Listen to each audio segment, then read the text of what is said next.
Champ Contender Podcast. Hello, and welcome to the Champ Contender Podcast. My name is Joseph J. Jones. My name is Fabian Collymore. And we are live for probably the 670th time trying to figure out how to do a podcast. It's been pretty testing. It might go again. Yeah, it might. It might, but we're going to keep powering through and see what happens. So, we've decided to make a podcast called the Champ Contender Podcast, live from my pub, the Champ Contender. I'm a singer-songwriter. I'm an ex-athlete for Great Britain. And we work together, and Fabian's come round a few times, watched the football, watched me drink.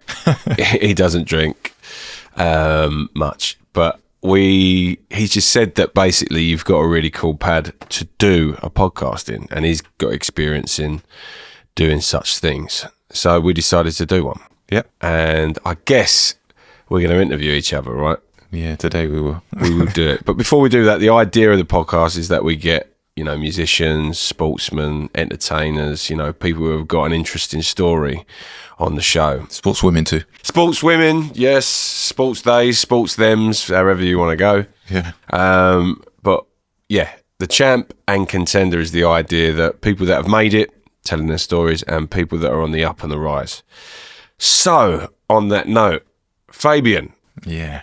I'd like to interview you if that's all right. No. Okay. It can't be done. End of podcast. No. Ring the bell. Ring the bell. So, Great Britain runner. Yeah. How did you start your journey in running? Well, the way it started was just sports day, winning sports day. From there, going into competing in the borough championships. So I was in the borough of Redbridge. So I won the Redbridge championships, and from there I went on to competing for Essex championships. Won the Essex championships, which was pretty tough anyway. I had a few good challenges there, but I won that, and then went on to the English schools, competed against the best in England. And best of the best. The best of the best in England. And that was really like an eye opener for me, competing against all these guys. And yeah, from there, placed pretty high in the top 3 in the country. Right. And from there, got called up to represent Great Britain, and the rest is history. So how do you get called up to represent Great Britain? Is it like football with scouting, or is it a bit different? No, it's very different. So if you finish in the top 3, top 4, maybe sometimes top 5, because they want relay athletes as well, you get picked. Different events, it might be just the top 3. Right. So with them picking you, so to speak, do you go around the world? Yeah, I got to travel the most, everywhere in Europe I've been. China, America. And Middle East wasn't really a big thing for athletics. It still isn't really at the moment, but I guarantee in the near future it will, because what they're doing with sports, with boxing, football, they'll be diving into athletics very soon, I reckon. They're dipping their toe in the pond, aren't they? If they don't, I'll be very shocked. Yeah. Okay. So where did it begin at a young age then? So what got you? Who influenced you to become a runner? I would say, first of all, it was my parents. Both mum and dad competed and did 100 meters. For my dad was did 100 meters. My mum was 800 meters. So I've got a good balance of speed and endurance there from my parents. And I was just a big fan of Linford Christie in the 1992 Olympics in Barcelona. Right. From that day on, I was like, I need to do this. This is the guy. Linford was what Usain Bolt is. Yeah. You know what I mean? So I guess he was the guy.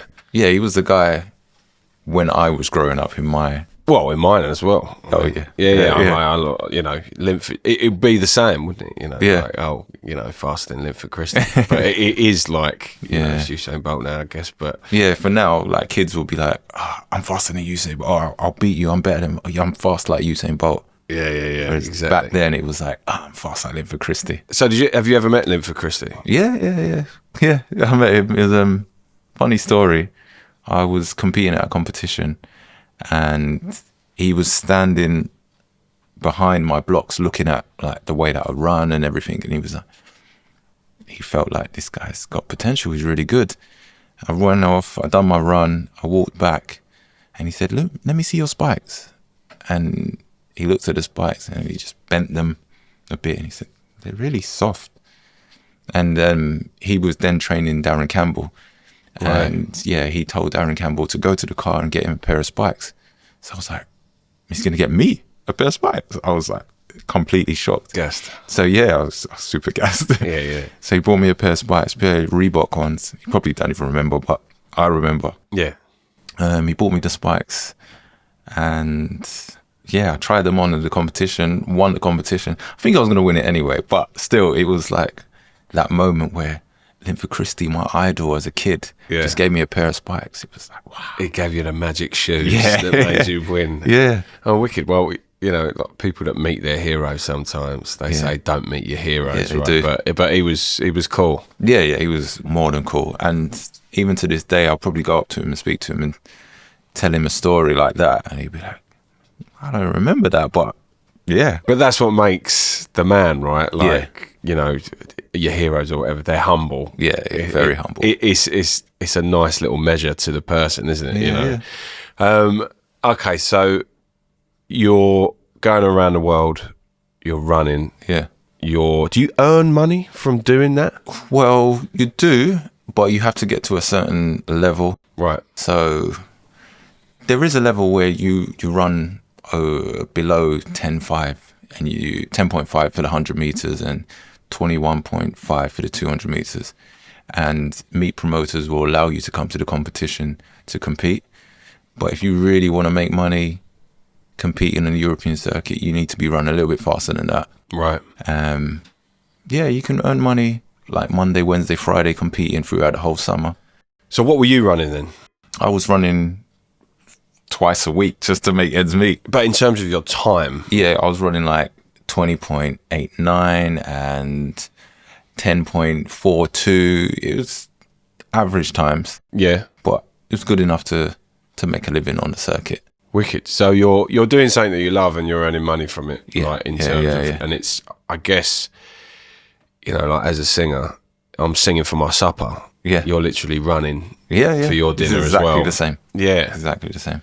Because there's not much difference. I don't like, this is why, just for people that are listening, I never see that there's a difference in terms of what artists do or what sportsmen do or, you know, people who have a talent. Yeah. You know, they have to fight for their way in it, right? Yeah, definitely. So you're going around the world, you're running, you're earning money from it now. Like what age was this? The time when I started earning money properly was around about 21. 21? Yeah, well, maybe 20, 21. Yeah, 20, 21, that's when I started earning. So, sorry, are you doing this fresh out of school as well? Yeah.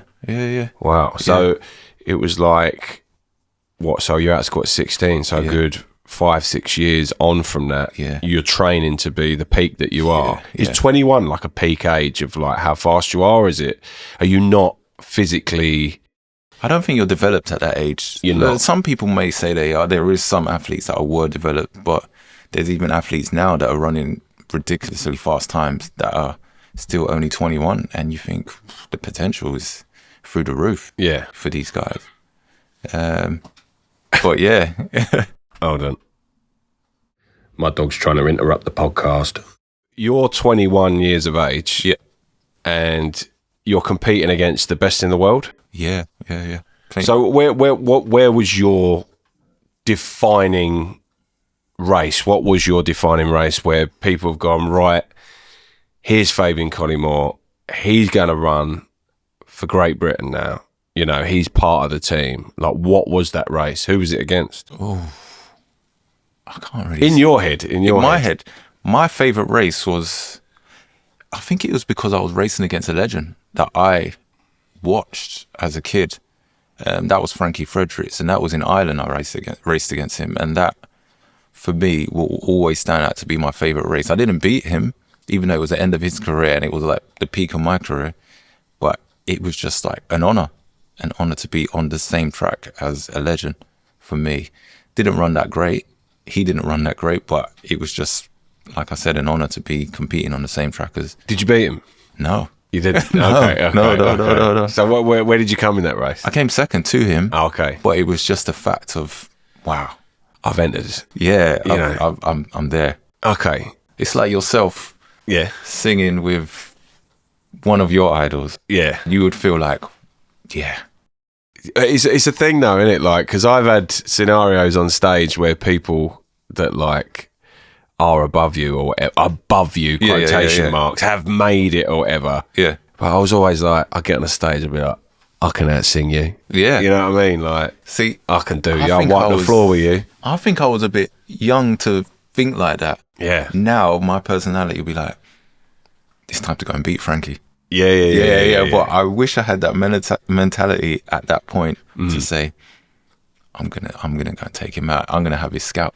Yeah, I think it comes. I think it's from like, you know, like my dad bringing us up on boxing and stuff like that. Really, but I mean, we'll get into that later. But it's a fighting mentality of I'm the one. You know, this is mine. But not being a prick about it. Yeah, of course not. No, because I think there's, you know, if you're too like, you know, look at me, I'm proud, I'm this. There rubs off a bad energy. But if you believe in yourself, and I think a lot of sportsmen have to have that, right? Yeah, you do. You really do. Again, similarity between the arts and what sports brings. Yeah. So, I mean, we've talked about where it begun. So, how did it finish for you in terms of? I'm not saying that it's done, but in terms of your great. No, it's done. It's done. It's done. It's well and truly done. You can only run for so long, I suppose. Yeah. Like, it's like a career in anything to do with sport. Isn't it? Yeah. But like, where did the Great Britain dream sort of go? I would say when my son was born, because it's a very selfish sport, I felt like I needed to pull away from it and devote my time to my son and not just focus on myself. So I pulled away at that point, about 27, 28. Yeah, 27 years old. I pulled away from the sport because I thought it's time to just give him the attention that he's going to need. Yeah. Yeah. That was difficult. It was a really difficult decision, difficult moment in my time but at the same time, it was quite a responsible thing to do. Yeah. I believe. Yeah, because I mean, I'm about to be a dad. Yeah. And I guess, I mean, we spoke about this off air, but like, you know, it's always a fear for me because I've always done music. Yeah. And it's been the main thought in my head. Yeah. You know, it's not the main, it's up there, right? You know, my wife is the main thought in my head, is my family and stuff like that. But your career of what you do and what you love to do is there. Now I'm about to have a son. Yeah. Like, it feels to me like, can I still be a singer-songwriter? Yeah. And then I thought to myself, well, I mean, how many musicians have got kids? There's loads. Like, why is this fear of like coming into? Because I guess it's the unknown, right? Becoming a father. Yeah. But I guess my question, like, to you was, it wasn't a thing of, having a kid stop me from doing what I wanted to do. It was your choice to go, time now. Yeah. You know, because was your son born when your son was born? Is that when you made the choice, or was your son born and then you made the choice after a few years? It was like maybe 6 months after he was born. Right. I just didn't feel like I was giving enough. Yeah. And you just feel like you need to give more. Yeah. And I decided. Well, yeah, but that's better than being a champion, right? That is a champion. That is a champion. Yeah, that is a champion. That is the ultimate, prize. Yeah, being a dad. I mean, I can't wait. I'm buzzing. It's like my mindset's changed. Yeah, like when it first like sunk in, I was like, I won't be able to do like music anymore and stuff like that. But now it's totally different because it's like I can do loads of stuff now. Yeah. I can do a podcast from a pub. I can still write. I can still gig. I can still do all this stuff. You might even find that you write more and you might write better. Yeah, because you got like a different inspiration now behind your music. Yeah, I mean, kids must inspire, right? Yeah, big time. To do Big time. bigger and better yourself. Yeah. Like for one, it's, semi-help me, drink less and smoke less, I guess. I mean, we was going to call this podcast The Athlete and the Abuser, but all PG stuff, don't worry. I just, I've always wondered what it's like for someone going through that, because that's a big deal. Like GB's a big deal, you know. Was there ever an injury? Like I had injuries all the way through my career, like hamstrings, groin injuries. Yeah, you pick up injuries, Achilles injuries, all the way through your career. It's just about how you manage them. How does your body feel with it now then? What after having those injuries?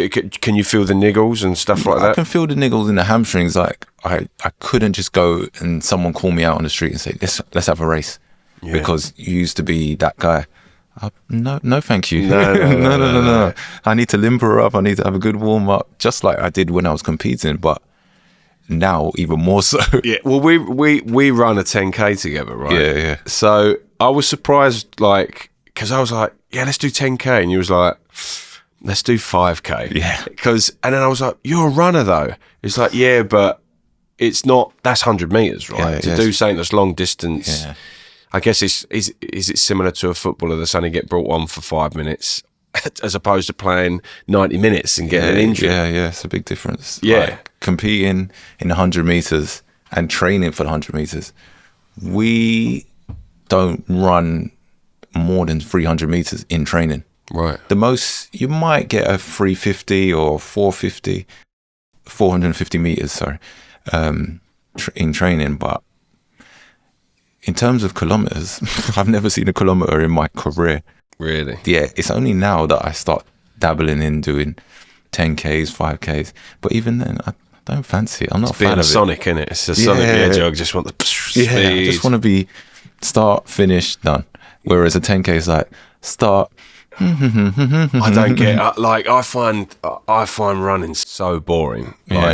So those long distance guys, I couldn't even imagine just running that length of time to what, if you can do it, great. Mm-hmm. But wouldn't you get bored of just road?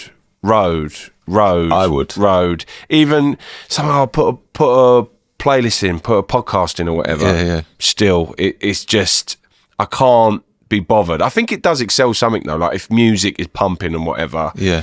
Dun dun dun dun dun dun dun dun dun, gives you a bit of an uplift and a beat and stuff like that. I suppose it explodes you in a way. There's one podcast that I could listen to while I'm running. It's called Champ Contender. It's the only one the Champ Contender is the only podcast that gets you running and fit and healthy. Yeah, that's the only one I can listen to and be like, yeah, fine. Exactly. Other than that, plug in there. Other than that, I don't know.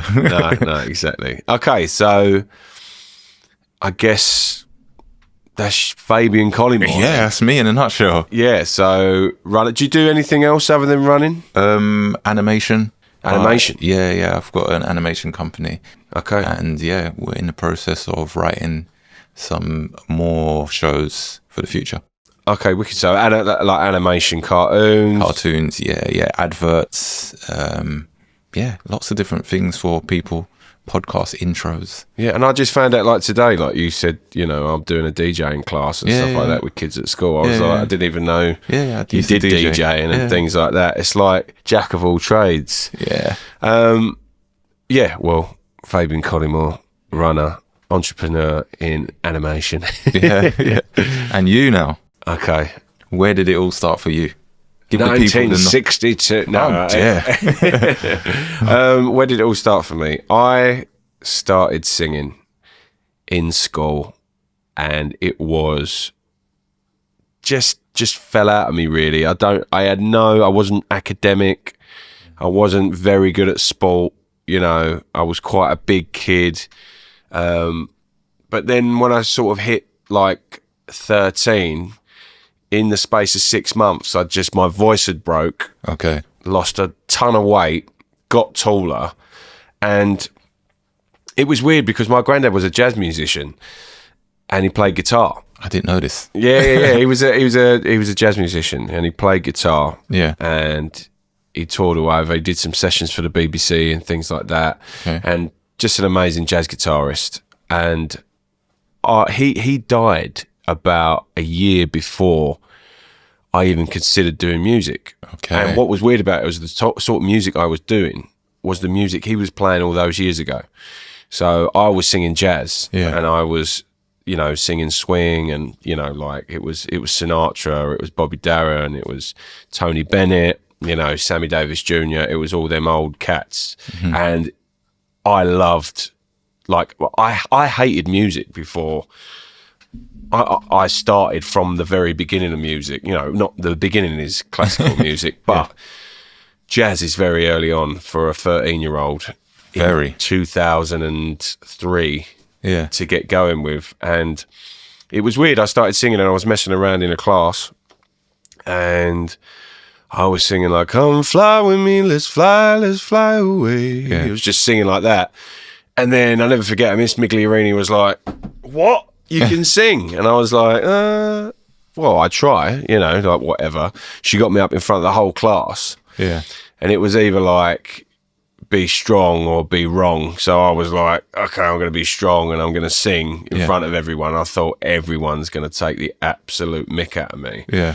But what was great about my year group, even from the popular kids to, like, you know, I guess the kids that weren't so popular and the bullies and the things like that, there wasn't no bullies. There was nothing like that. It wasn't no, you know, no jocks or anything like that. Everybody was just sweet with one another. Okay. And everyone supported it. They was like, this is great. Yeah. You know, this is quality. And then from there, they would shove me in front of, like, assemblies, singing in front of, like, the year 11s and stuff when I was in year 8.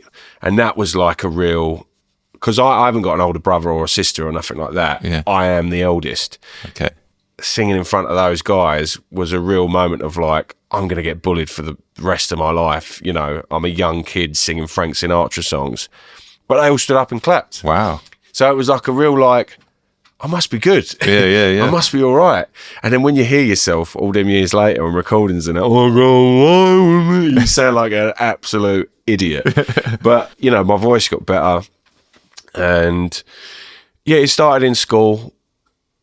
And it was sort of down to, you know, my family are all musicians. They got a lot of musicians in the family. My nan was a concert pianist. Granddad was a jazz guitarist. My dad can hold a tune. My cousin's a singer, like he does it. My uncle is a drummer, and he's played with, like, people from the Small Faces and, like, Rod Stewart and things like that. And so it all, I guess, was in my DNA to do it. It was in the blood. It was there. Yeah, in the blood, definitely. Claret, mate, claret and blood. But yeah, it started from there. And then again from school, one of my favourite teachers, Mr. Wald, who I hope you're listening, so he knows he's one of my favourites, but he was such a cool guy.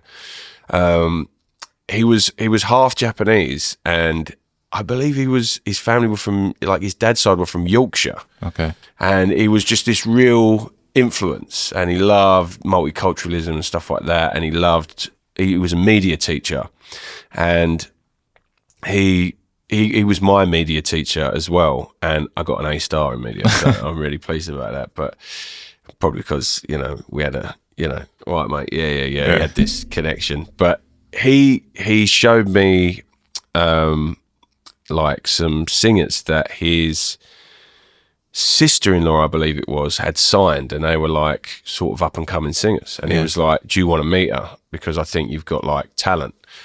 And I was like, yeah, okay. And I'm like 13. Yeah. So me and my mum and my dad and my nan me and my mum and my dad went to go and see, I can't really remember her name, but we went to a big, like, mansion place or whatever, and she had her own recording studio in her house and stuff like that. And she was like, look, I think you're really good, but is that all you want to do is jazz? And I was like, yeah. So at the age of 13, you knew jazz was the thing for you? I was just like away with it. I was like, yeah, jazz is my thing, man. Like, that's all I want to do. Yeah. And little did I know I was shooting myself in the foot. Yeah. Because she was like, oh, because all I do is pop. Okay. But I can record your voice and send it on to people if you want me to. Yeah. And I'm like, okay, yeah, brilliant. So I recorded a version of Mac the Knife and I've Got You Under My Skin. And I've still got that CD today. I've still got that CD somewhere upstairs, but I've got it. And she recorded that for me. And then from there, I gave it to...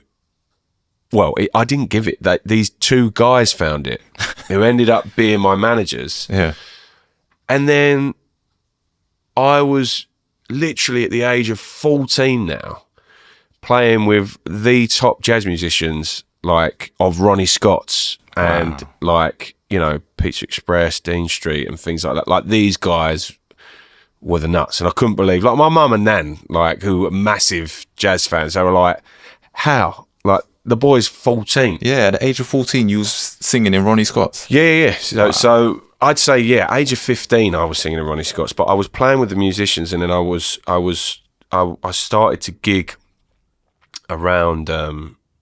My first ever gig was at Pizza Express, Dean Street, sort of that level. Yeah. My first ever gig was in a boxing ring, but that's a different story. Yeah. But like a first serious gig, 14 years old in Pizza Express in Dean Street, you know, like Soho, that's mental. Yeah.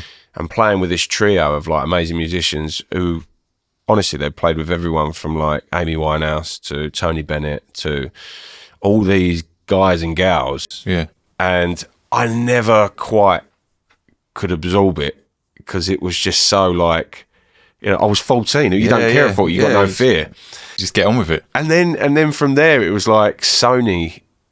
I think Sony watched me without me knowing, managed to find my mum and dad's phone number, so the house number. Yeah. Right. So they found it, rung up, and my dad answered the phone, or my mum, I think it was my dad, and he was like, "Oh, Sony's on the phone." It's like, what do you mean? So they want to sign you? What a load of BS, like whatever. Like, put the phone down. And then they rung back, and it's like, no, this is like legitimate. Like, we want to talk to Joe. And a lady called Celia McCamley, she was part of the Sony group, and a guy that Craig, I can't remember his name, but he was the bass player in Bros. Yeah. Which was the old sort of 80s, early 90s pin-up boy band. Whatever. I remember them. But he was the head of this label, and they was part of Sony, and what they did, they signed me on a development deal. And I'm talking a lot, ain't I? It's all right. No, this is fine. Just roll with it. It's about you. But yeah, they signed me on a development deal, and then from there on, it was like recorded all this music, like as a young kid. Again, didn't know what I was doing, but sort of had a voice enough to do it, and was in these rooms. I remember being in a room with Paul Barry, who wrote "I Can Be Your Hero, Baby." Yeah. Wow. Enrique Iglesias. Yeah, like, he wrote that. But I remember just looking around, like his barn and all this stuff, like his mansion and whatever. Lovely bloke. Yeah. Really nice bloke. But they just put me in these rooms with stuff. Like, my mum would drive me everywhere. The Lewinson brothers, I remember writing with them.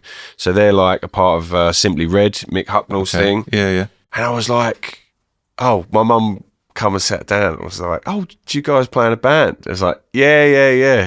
And I was completely just so humble, yeah. I said, oh, right, what band is it? Oh, Simply Red. Wow. And they were just so cool about it. Yeah. You know? They were really sweethearts. But working with people like that, and then it sort of, it didn't work out.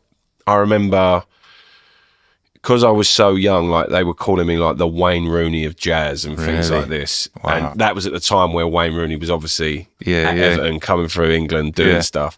And it was this thing, and it was happening. And I always remember we had sort of a sound that was, I believe, at that time was the equivalent of what Amy Winehouse and Mark Ronson did. Yeah. And then I always remember I got dropped, and then that sort of sound come out, and I was like, oh, because we had that similar sound. Yeah. We could have been out with them. You know, I don't think beyond any imagination it was better than, I don't think it was better at all than Amy Winehouse. Not saying that, but it was of a similar thing. Yeah. Do you know what I mean? Yeah. And then, from then, I sort of not drifted. I always have done jazz and I love jazz, but went into my own stepping ground, I guess, and wanted to be a writer, and I started to learn to play guitar. Yeah. Picked up the guitar, started to play, write my own stuff. And then from then, there was a label in between, which I'm going to name nameless because I wasn't signed to them. But they led me on for a while, believing I would be. But the A&R guy there, Ali, really thought that I had a lot of potential. Yeah. And then we started this thing called Jones. So it was just Jones. Yeah. And it was just Jones. And I always said it stands for Joe only needs everything sometimes. And it was like NERD to me, you know. Yeah. It was like full on electronic music. Okay. And like Depeche Mode, but up to date, and Crystal Castles, and it was really heavy stuff. Mm-hmm. And we went to I'm about 20 here now. Went to New York, shot a music video, thinking like I'm on top of the world, like, you know, we're recording all this music. And all of a sudden, the guy who started to manage me, he was like, you know, his name was Paul. You know, this is really cool stuff. So Ali put me in touch with Paul, and then he was like, look, this is quite heavy. I can hear you got a voice. Yeah. You don't need all this music behind you. Well, distortion on it, you know? And it wasn't, I really loved it. Yeah. It wasn't so much distortion. I didn't think it was at the time. Yeah. But now you hear how clear and less of the bells and whistles everything is. Yeah. Like, it really was a thing of, now it's like about the songs. Okay. You know, it's about what you're saying, you know, about the voice, more importantly, the sound of the voice. And then, you know, he was like, oh, what's your first name? I was like, Joseph. He's like, okay, what's your middle name? I was like, James. So your last name's Jones? And I was like, no, it's not. But that was the name of the project. Okay. So from there, Joseph J. Jones was born. Okay. So it's very much me. Yeah. But it's because my name, you know, like there was guys on XFM, again, nameless because I don't want to mess them up, but they were playing Jones, and it was just this big theatrical electronic music, like heavy sounding. And yeah, it was great, it would do stuff, but it wouldn't, I think it would be, I always thought it would be a shame. In the end, I learned that like I've got a voice and it shouldn't be covered up like that. Yeah. So then I joined up with Paul, and we started to record with my first producer, I call him, which is Rich Freneau, lovely fella, really clever guy in production. And he produced all the songs that you can hear of mine now. Okay. So Crawl, Gospel Truth, you know, Speaking in Tongues, things like that. They're my songs. Go and listen. Make sure you listen. Tune in to... No, but... So I did all that with him. And from there, we played a pub, just me and a piano, guy called Courtney, who I went around the world with. And we sung... Well, we did a gig at Dalston. Like somewhere, a pub in Dalston somewhere. Yeah. East London. So Big up happening. Big up the East. And I sung these songs that were like half written for me, and I half wrote them myself as well, because I wasn't really established as a songwriter just then. Okay. Still not really. Still trying to dwindle through. Like I do my own stuff, but a guy, Kev Jones, was in the audience watching him, and he was the A&R of a record label called Communion. And I remember meeting him like the next day or a couple of days after, like you see that show, it's just like, yeah, I get it. I just want to sign you. Just like that. Just like that. There He was was no- like, I get it. Like, Yeah. there was not really. That's good. Because I remember years later him telling me like, you know, you're like one of the first acts that, you know, I just said I'd sign because we have to go back to the team. And so he was just like, no, I just want to work with you. And I was just like, oh, right, amazing. Yeah. And we always sold it like, we want to do an electric Johnny Cash, or, you know, like a real gospel soul feel Yeah. to what it was doing. Little did I know that every other male singer was doing that. Was going for that as well. And it was a real race of like, get your stuff out before everyone else. Yeah, but you didn't know the race was on. Yeah. But then like Rag and Bowman hit, and bang, you know, here's this guy like, oh wow, what a voice, you know, like what a voice Big Rory's got, you know. Yeah. And then who else was it? You know, like people like Sam Fender were coming out, and people like Tom Grennan were coming out, and things like that. So it was like this real race. I always remember reading it like in an article where like I was part of that, you know. Okay. That it was the next guy to make it. So you was on the track as well? I was on the track as well. Exactly. Yeah, that's what it was. I was on the track as well. Yeah. But I guess, you know, I'm not saying like, you know, I finished last or anything like that, but your luck, it's just... The race ain't over though. The race ain't over. Yeah. No, definitely not. It's never over, you know, especially, you know, musicians, and you just go on and go on. But, you know, I got signed to Communion and thoroughly enjoyed it, met some amazing people and some big sort of names. Yeah. You know, like Mumford & Sons, and, you know, we met James Bay, met Nathaniel Rateliff and the Night Sweats. That was amazing, like playing with them and their band, and just quality stuff. And like they, you know, don't want to put words in their mouth, but like they would say like, oh, you're good. You know what I mean? Like, you know, you've got what it takes. Yeah. And it was always that thing like what we was talking about earlier, like, yeah, I know I am. You know, I go on stage, I know I'm good. Yeah. But not in a cocky way. And I'd never in a confident way. In a confident way. It's like, I know, and I'm going to do it. Yeah. And like, I appreciate you saying that. Yeah. Because I know it, and now you do. But it was, I really hope, I really stress that don't come across as being like... No, I think it's quite a positive thing. I wanted to know, what is your process in writing? Do you write on your own? What is the process? Well, I've always wanted to know from music artists. Well, when I was with Communion, they signed my publishing, right? Okay. What does that mean for the people that... So you have a record deal and you have a publishing deal. Yeah. So they sign... A publishing deal is all your writing. Okay. So they signed my publishing deal, and I was like, right, I better sharpen up now and be a writer. Yeah. And it was saying that in the end, like, I'd always written. Mm-hmm. And I think it really helped me come along in what I was doing. But now was the time to sort of go, right, this is it now, you know. But it come naturally. Okay. And what you do in a writing session, they'll put you in with, you know, a guy that plays keyboards and does writing as well, like songwriter. They'll put you in a studio with a producer, and then you, the artist, you know, you write along with them. And that's like a 33.3% split between the three of them or whatever. But you learn from them guys, you know. Do you feel the pressure when you're in that room with the artist? Never the pressure. Like, I loved it. Like it was like a kid in a candy shop. It was like, oh no, play it like this. Right, play that. And through people that could play instruments, you'd be like, oh, paint this for me. You know, they'd paint the picture. So you would hum it or do whatever you have to do to get that version of what you want on the track. Yeah, like you would. Like you'd say, I'm influenced by this today. Okay.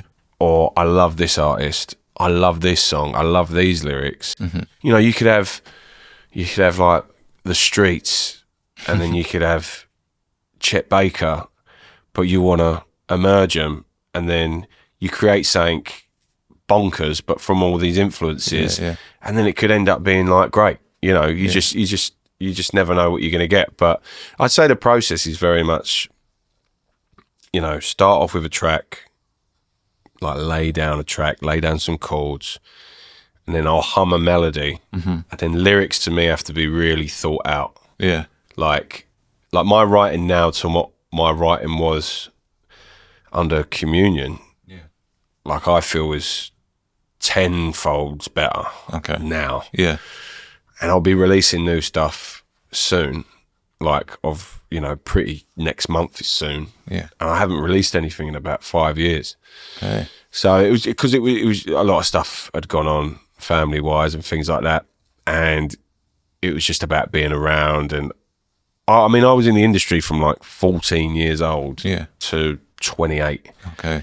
And it was a real like push. Oh, it's just such a mind F. You know what I mean? Like you really think, God, like, I just want to be this thing. I want to be this. I want to be this. I want to be this. Want to be this. And then, you know, it sort of finished with me and Communion parting ways, where we had good mild success. Yeah. Like, we had a top 40 in Germany with Gospel Truth, and like Crawl was being played on Premier League at one point and stuff like that. And then you can hear your song in like certain films, and like they would buy the rights to play it and things like that. So yeah, it was like, wow, we've done some stuff. Yeah. How do those moments feel when like you hear it on the Premier League and you hear it in movies? Oh mate, I'd always get my phone out. Yeah. Just like film it, and it's like, yes. Do you know what I mean? Does it come up on the credits and all of that with your name and all that? Well, yeah. So I think like one of my songs, Crawl, was played on a series called Tin Star, which had Tim Roth in it. Yeah. And it's at like the end of one of the episodes, and they play like the whole thing, and it's like, and then Judge J. Jones, Crawl, and I'm like, yes, I'm getting there. So what's the process of that getting onto a movie? Do your record company do it for you, or is it just found by someone from the company, from the film, that wants, I want that song, I want to put it on the end of my... Yeah, I mean, you have a guy that's like a plugger. Okay. Who goes around and either does your radio, or you have a guy who's a plugger that does like your getting streaming and like getting you on films, getting you on TV, getting you things like that. Like, you know, my songs, like say like you could hear a song or two of mine on like Love Island or whatever. Yeah. And they'll do that stuff. Okay. And if you hit that, great, whatever. You know, it's not really... It doesn't mirror you. Yeah. I'm not, you know, Love Island, you're great, but you're not for me. Do you know what I mean? Yeah. So, of course. But yeah, so people will work for you in those. They have, someone has a job like anywhere, you know, like they all have their own little roles within an industry. And you have pluggers, you have radio pluggers, you have people that deal with the streaming side of things, you have A&Rs, which is artists and repertoire, you have the head of the business, you have the accountants of that business. It's literally one big roof. Yeah. And it's a big team. And, you know, I felt a part of the family with Communion. Yeah. And that's what it was all about. And then... sadly, but not sadly, it come to a bit of an end, and we had to, you know, we didn't have to, but we decided to part ways from one another. And I never wanted to. It was a bit like, I don't know, how can I explain it? Like, you're a talent in a football team, and you know the heads are gonna give you up, sell you on, I suppose. Yeah. And you're like, the fans, you love what it is, you love the team, and you didn't want to leave. That's like you being at West Ham. Yeah, exactly. But that's what it was, and it ended how it ended, and it's fine. Yeah. I think Communion's an amazing label, but then I just had to take some time out, because then after that, after like 3 big moments of, well, you know, 3 moments at least of trying to get to the level that I thought was the level. Yeah. You know, I want to get to this point. And then I felt like I failed, and it really hit me. And then it just seemed to, I really believe that like when you feel that energy, you do pull negative energy towards you a little bit. And a lot of stuff sort of hit the fan after that, you know, like a lot of stuff hit the fan. Just with family and just with careers in general. You know, I had to just push it aside for a little bit. But the last year, like, I've been fully getting back on it. Yeah. And like one of my best friends, Ora Manenti, he's producing it all for me. He was the guy in my band that plays MPCs, and like, he's a skilled drummer, skilled producer, sound, you know. It's the reason we've got these mics. It's because of Oren. His sound. Yeah, and he's just, you know, he's like family, and he's always believed, you know, you've got a voice, you can do it. You know what I mean? So with me, but with a lot from his push as well, I was like, yeah, I'm gonna do it. And you know, like one of my other best friends in the industry is David Sneddon. Okay. who I want to get on this podcast really bad. Yeah. Because David Sneddon's story is amazing. But I would write everything with Dave. Okay. And all this new stuff. I wrote Crawl with Dave. Okay. And I just loved him. He was such a great guy. And we've been doing a load of stuff together, and he really gets an artist. And he's like the only songwriter I know that picks and chooses who he wants to work with.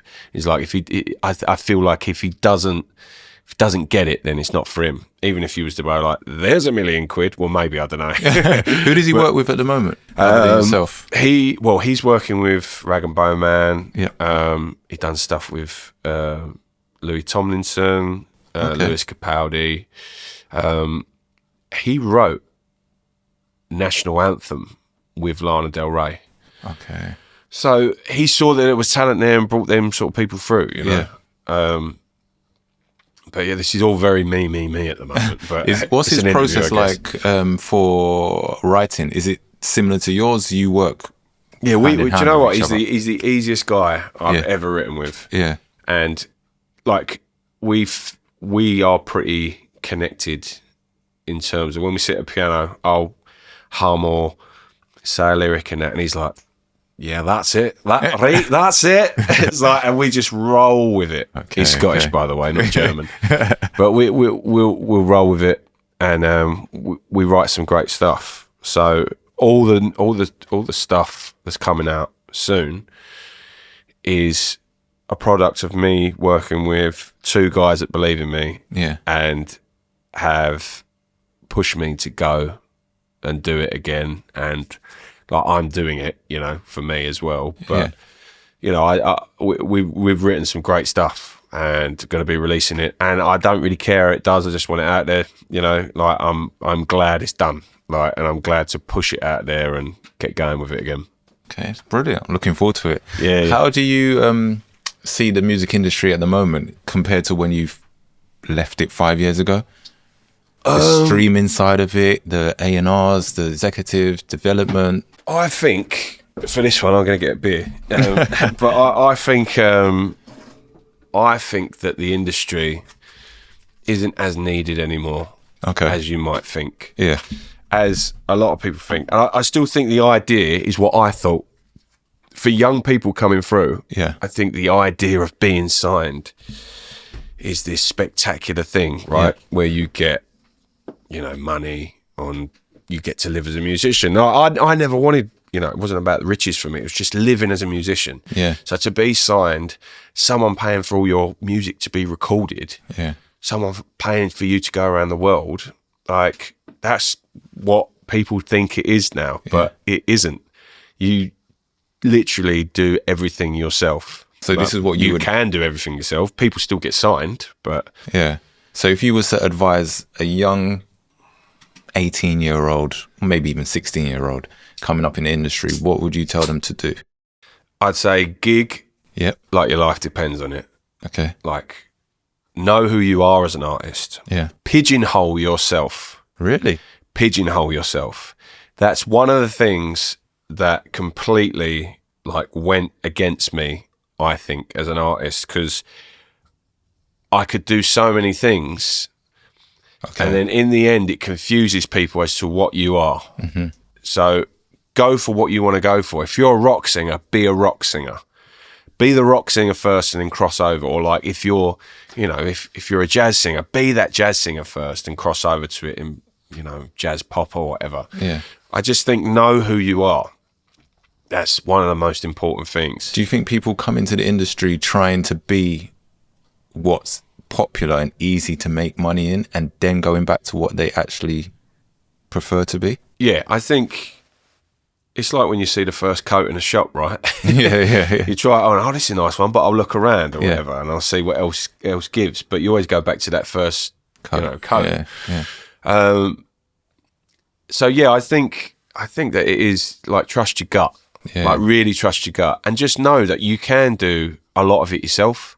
Like you really can. Like get yourself a Spotify, get set up there, get distribution on the go, which you can, you know, I don't know if it's the right way to say it, but you can pay monthly for distribution and get rewards out of it. Yeah. Like the idea of like relying on someone to make you bigger than what you are, I think's pretty dead. Yeah. Like, don't do it. Like, a lot of these, and you see it, a lot of these young artists now are just like, F the industry. Like, we'll do it ourselves. So what are they doing? Just busking, or are they just social media in it? There's social media in it, isn't they? Like, I mean, it's such a tool. Yeah. Like, what do you need, really? Like, as long as you, like, if you want to make money out of it at the end of the day, you've got an account. Then make a business out of it for yourself. Yeah. Like, whatever you're doing, whether it, like streaming platforms and stuff, you ain't going to earn loads, but at least you're in control of it. Like, if you got a tenner, if your song made a tenner in a month, at least you're getting the full tenner. Yeah. At least you're not having to give it to, you know, businessman here, businessman there, you know, label there, manager there. Go and do it yourself. And then you're getting £2 out of it. Yeah, exactly. And you just think, well, what was the point? And I get there are other mouths to feed when they put money into it. Right, so when they put money into a project, they believe in you. They expect something out of it, which is a different conversation. Yeah, like, I get that you owe a debt. Yeah, but do it yourself. Yeah, like, I think that, like, having social media is one of the key things, right? But why do you want to listen to someone? Oh, because they're good. And they know what they're doing. Yeah. They know their craft. They can do a good show. I mean, shows is the way forward for like musicians. Like, more than the streaming. Yeah, I think your live is well important. Okay, you know, I think live. I think being in control of everything that you have. And then if someone comes along and is like, here's £1 million, then think about it. But know what you're signing up for, because like, you know, we're from the dirt, do you know what I mean? Like, if someone throws you £1 million, what are you going to do? You're going to be like, well, that's all right. You know what I mean? Yeah. But yeah, I would, at any 18-year-old, I would say, be good at what you do, enjoy what you do as well. Like, pigeonhole yourself. Like, create everything. You know, like, go and taste the world, but know who you are as an artist. In your head, at least, pigeonhole it. Know what you are, and learn the trade. Like, you know, in terms of business, I think go and learn that, and get your socials, always be active, like, always post, show what you're doing, but your live is key. Live is so key. Is that because of money you're earning, or is it just more people hearing you? I think both. Yeah. But I also think no one wants to see a crap artist. Like, if I hear you on, you know, say like Teddy Swims or whatever, like, what an amazing voice that guy's got, and he can do that live. Like, someone's just pressed record and he's just sung it how it is. And it's just like, oh, I hope he sounds like that live. You hear him live, he does sound like that. Yeah. So, like, fair play, actually. Like, be what you are live as well as what you are recorded. Like, I will never change a key of a song, or I will never, like, do something that's out of my reach, because if I can't do that live, I feel like it's such an injustice. Like, I feel like you're tricking people. You know? So you're not a fan of auto-tune? No, well, I wasn't.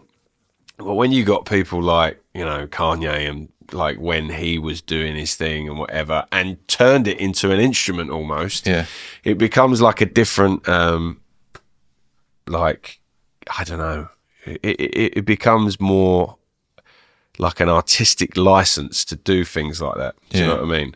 But yeah, I think in the right way, anything in the right way. Yeah, of course. Yeah. West Ham. West Ham. Talk to me about West Ham. Where is it? Where is it? It's all behind you, mate. It's all behind you. Where is it in your heart? Where is West Ham in my heart? Cut me and I bleed claret and blue, mate. No, Aston Villa. Yeah, I know. Well, that's where apparently we originally got the shirt from. Oh, shocking. I know. It's sort of like, because we were Thames Ironworks, right? So a part of me goes, wouldn't it be great to just have a steel coloured kit? Yeah. Like, that's your home kit, just steel. And it's like, you know, we are irons, right? Yeah. So something like that. But the whole claret and blue thing is, you know, I guess it's a funny story. We just borrowed the kit of Aston Villa. But yeah, you know, it's they influence my music. Yeah. Weirdly, they are one of my first loves. Yeah. So I love West Ham United, but it's very painful. at times. Not in recent years. In recent years, it's been amazing. Like, big up David Moyes. Like, I think David Moyes took our club to another level. Yeah. Like, it is yet to be seen where we're going to go. It's not been great so far with old Lopetegui, but I do believe he's got the minerals. The minerals, you would say that. We're trying to be PG. I do believe he's got the minerals to take it somewhere. And you can see how, like, he's shouting at players on the pitch and stuff. That it's like, what is going on? Yeah. But that team on paper, they should be doing a lot more. They should be. We should be getting Europa Conference every year. Yeah. Like, at least. You know, like we really got a taste for that Europa now. I think it's a matter of time with him as well, with the manager, because I remember when Arteta first came in at Arsenal. I'm an Arsenal fan. It was Guna. It was the same thing. He was shouting on the sidelines, and I was like, this guy is intense. Yeah. But I can see it with your manager as well. He's same thing is intense. In a couple of years' time, if they give him the time, it will work. That's the thing, though, isn't it? Like, time is key. You look at Alex Ferguson and that. Like, struggled at the beginning. Struggled, mate. Yeah. Well struggled. Yeah. And then all of a sudden, bang. Yeah. Like, went to a place. Yeah. So, give people a chance. Yeah. You know what I mean? But in this, it doesn't happen in this day and age. No. That's why, like, I sort of feel like you as an Arsenal fan, Unai Emery. I mean, look what he's doing now, right? Yeah. And Lopetegui reminds me of Unai Emery. I mean, all them guys are from the same areas, right? It's like in the Prem, it seems to be Catalonian now. Yeah. It really does, doesn't it? But, I mean, I think you've got to give him a year at least.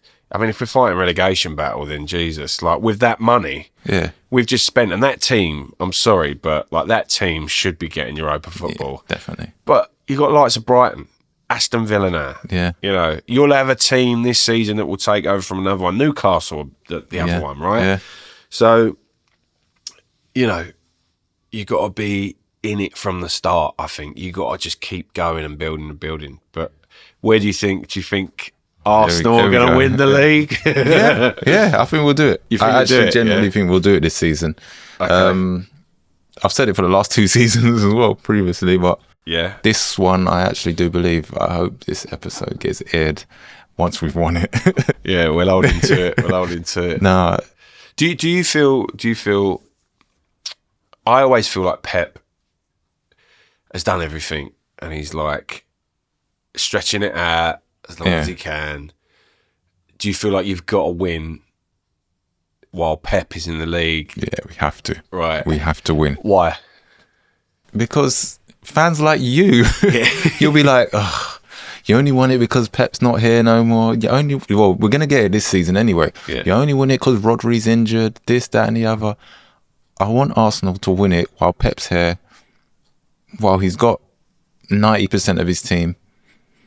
Yeah, I think we'll do it.